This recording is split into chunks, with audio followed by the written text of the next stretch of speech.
The guy was walking down the hallway when he heard bird sounds coming from a painting on the wall. He got closer and saw the paint was still running. But 3 days ago, the same painting was already there, and he had noticed a cleaner staring at it, which he thought was odd. Curious, he touched it with his finger. The paint was still wet, and it dyed his finger yellow. He hurried back to his apartment to wash it off, but the color didn't fade. He figured it might fade on its own, so he decided to sleep first. The next morning, he was shocked to see the yellow had spread over his finger, and even stranger, he could hear bird sounds when he put his ear close. He asked his roommate to help check, but the roommate heard nothing and thought he was high. Kevin thought maybe he was just imagining it, so he went to the laundry room and got some strong cleaner to try again. No matter how hard he scrubbed, it didn't help. When he was about to leave, he saw the cleaner already waiting at the door. She asked if he had touched the painting, and before he could answer, she spotted his yellow finger and her face changed instantly. You gotta cut it off.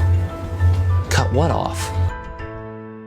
You gotta cut it off. Kevin was scared by the crazy woman and ran away. Back at the dorm, he complained to his roommate that a cleaner had told him to cut off his finger. They both laughed and thought she was insane. The next morning, Kevin woke up to find the yellow paint had spread over his whole hand, and there was a loud, sharp noise coming from inside it. He realized the cleaner had not been lying. He quickly grabbed a kitchen knife, planning to cut it off before it spread further. But just before he did it, he thought the cleaner must have caused this, or she wouldn't have known. Angry, he went to confront her. Facing the threat of the knife, the cleaner finally told the truth. The strange painting had existed for 20 years. She and her sister had once visited an exhibition and stopped in front of it. The paint was still wet, so she touched it and, as a joke, smeared some on her sister's face. After that, the paint could never be removed. It kept spreading, and it made sharp noises. To get some peace, the woman cut off her finger. Her sister was not so lucky since she couldn't cut off her own head. She stayed locked in her room and refused to see anyone. When the woman went to look for her, she was already gone, and there was now a woman's figure in the painting. She was sure it was her sister, so she guarded the painting all the way until it finally ended up in the university dorm. When Kevin heard this, he lost his temper and pulled out a knife to destroy the strange painting. The cleaner tried desperately to protect her sister, and during the struggle, the knife cut her ear. Kevin was frightened and ran out of the dorm, finally reaching the parking lot. As he walked, the surroundings suddenly changed into an empty forest. By then, his entire arm had turned yellow, and the noise in his head was getting louder and louder, but he couldn't focus on that because the scenery around him looked exactly like the one in the painting. He wondered if he had been pulled into the painting. In shock, he suddenly saw the cleaner's sister and quickly ran after her to ask what was going on. But in the next moment, her figure disappeared. The noise in his head kept growing until it became unbearable. Desperate to escape it, Kevin aimed the knife at his own arm. At the same time, Kevin's roommate realized he was missing. As he searched, he happened to notice the landscape painting in the hallway and couldn't help looking at it. Now there was a tiny figure with a broken arm in it, and the blood looked shockingly real. The roommate curiously reached out to touch it. Looking at the paint on his fingertip, he suddenly connected it with Kevin's earlier experience. Then he looked at the small figure in the painting again, and the more he looked, the more familiar it seemed.